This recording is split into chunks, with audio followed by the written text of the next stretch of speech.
Memasuki hari ke-8 pencarian korban longsor di Desa Pasir Langu, Kabupaten Bandung Barat, tim SAR menemukan 6 body pack korban yang tertimbun material longsor. Hingga kini total 66 kantong jenazah berhasil dievakuasi dan 49 diantaranya berhasil diidentifikasi. Memasuki hari ke-8, tim SAR gabungan kembali mengevakuasi 10 kantong jenazah di sejumlah titik longsor di Desa Pasir Langu, Kabupaten Bandung Barat. Seluruh body pack tersebut kemudian diserahkan kepada tim Disaster Victim Identification atau DVI Polda Jawa Barat untuk proses identifikasi. Hingga hari ke-8, total korban yang telah ditemukan sebanyak 70 kantong jenazah dari 80 warga yang dilaporkan menjadi korban. Proses pencarian dan evakuasi akan dilakukan oleh tim SAR gabungan dengan mengedepankan keselamatan seluruh personel lapangan. Bapak. Seorang pria asal Prancis yang tinggal di Indonesia turut ambil bagian dalam penanganan bencana longsor di Cisarua, Kabupaten Bandung Barat. Dengan keahliannya sebagai koki, ia mendedikasikan diri menjadi relawan dapur umum, memasak dan menyiapkan ratusan porsi makanan bagi warga terdampak yang mengungsi.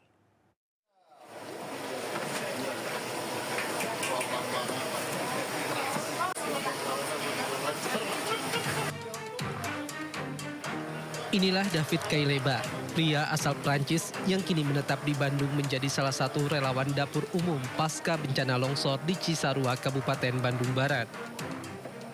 Sejak hari kedua setelah bencana, David secara sukarela turun langsung memasak makanan bagi para pengungsi. Keputusan tersebut ia ambil setelah mendapat informasi adanya kebutuhan tenaga relawan dapur umum melalui komunitas kemanusiaan yang ia kenal. Selama berada di dapur umum, David bersama relawan lain menyiapkan berbagai menu sederhana namun bergizi seperti omelet, mie goreng sosis, nasi, hingga camilan bala-bala atau bakwan. Ada yang bilang ada bencana, ada butuh bantuan ya. Saya lihat jadwal saya belum ada kerja, jadi datang sama teman. Pas di sini memang lihat ya kita rame-rame enak, kita bisa masak halal, toib, dan kita senang-senang kita bantu banyak orang. Bukan bantu aja, tapi kita juga kita cari yang untuk jadikan lebih baik ya. Karena setiap hari kita... Setiap harinya dapur umum ini mampu memproduksi sekitar 700 porsi makanan. Dengan dukungan 3 dapur termasuk dari unsur TNI dan Polri, total makanan yang disiapkan bisa mencapai sekitar 2.000 porsi dalam satu kali waktu makan. Ke informasi berikutnya, pemirsa, dalam satu hari 5 pejabat otoritas keuangan mengundurkan diri dari Direktur Utama Bursa Efek Indonesia Iman Rahman hingga 4 pejabat OJK. Pengunduran diri kelimanya sebagai tanggung jawab atas anjloknya IHSG selama beberapa hari belakangan.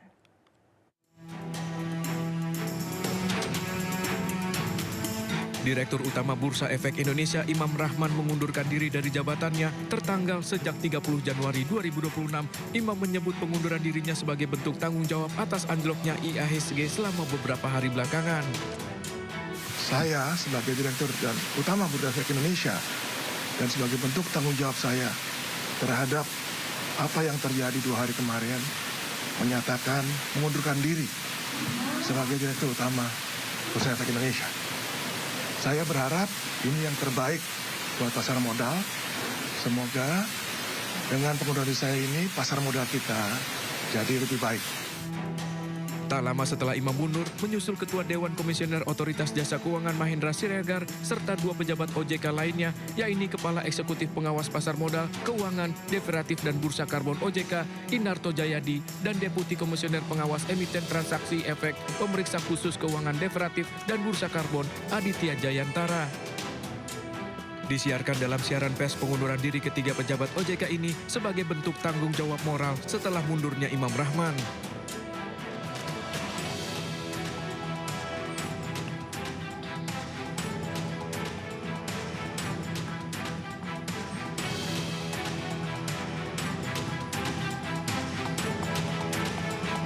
Menyusul 3 unsur pimpinan OJK dan Dirut OJK, Wakil Ketua Dewan Komisioner OJK, Mirza Aditya Suara juga turut mengundurkan diri.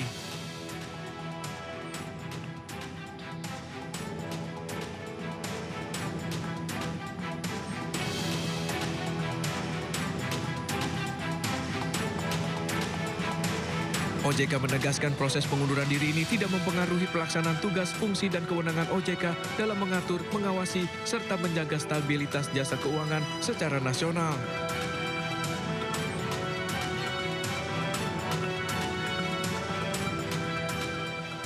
Menteri Keuangan Republik Indonesia Purbaya menilai pengunduran diri Dirut Bursa Efek Indonesia Iman Rahman sebagai bentuk tanggung jawab atas anjloknya IHSG 2 hari terakhir. Bahkan Purbaya juga menyebut amblesnya IHSG akibat kelalaian Iman dalam menindaklanjuti masukan dari MSCI.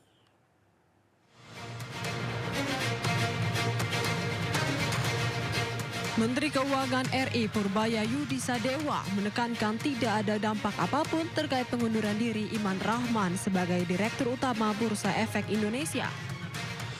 Menurut Purbaya, pengunduran diri tersebut merupakan bentuk tanggung jawab Iman Rahman menyusul runtuhnya IHSG 2 hari terakhir. Iman pun dianggap memiliki kesalahan fatal, yakni tidak menindaklanjuti laporan dari Morgan Stanley Capital International, MSCI, hingga membuat runtuhnya IHSG. Harapan saya itu, saya pikir sih positif sebagai bentuk tanggung jawab dia terhadap masalah yang timbul di bursa kemarin, karena dia kan tidak memfollow up masukan atau pertanyaan dari MSCI. Itu kesalahan yang fatal di situ sehingga kita mengalami koreksi yang dalam kemarin. Dan kalau nggak cepat dibetulin kan bisa mengganggu yang lain-lain. Dianggapnya ekonominya nggak stabil. Padahal kan saya perbaiki ekonomi dengan sungguh-sungguh.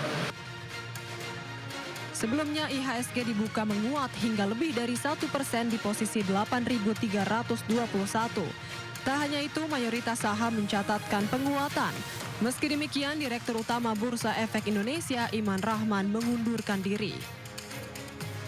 Saya sebagai Direktur dan Utama Bursa Efek Indonesia dan sebagai bentuk tanggung jawab saya terhadap apa yang terjadi 2 hari kemarin menyatakan mengundurkan diri sebagai Direktur Utama Bursa Efek Indonesia. Saya berharap ini yang terbaik buat pasar modal. Semoga dengan pengunduran diri saya ini pasar modal kita jadi lebih baik. Terkait hal tersebut, Purbaya kembali menekankan bahwa pengunduran diri di Dirut BI merupakan sinyal positif bagi orang yang mengerti pasar modal. Dari Tim Liputan, iNews melaporkan. Banjir bandang melanda 4 kecamatan di Tulungagung, Jawa Timur. Bencana ini merendam permukiman warga, sekolah, serta fasilitas kesehatan. Banjir turun.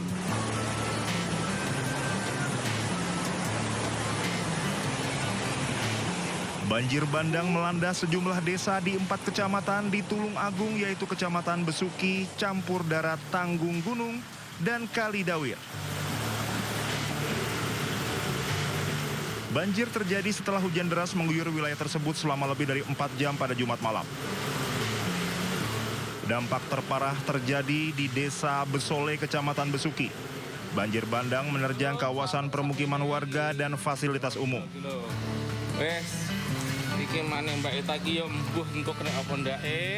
Ketinggian air mencapai 1 hingga 1,5 meter.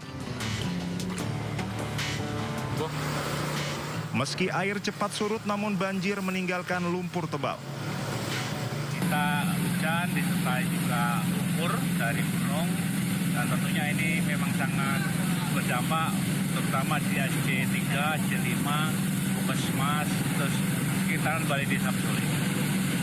Kecamatan mana saja Pak yang terdampak? Kecamatan kita Besuki, Kalidawir, dan juga Tanggung Gunung.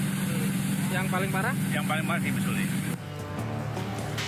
Hingga Sabtu siang, petugas terus melakukan pembersihan dan dipastikan tidak ada korban jiwa dalam peristiwa ini. Dari Tulungagung, Jawa Timur, Anang Agus Faisal, iNews melaporkan.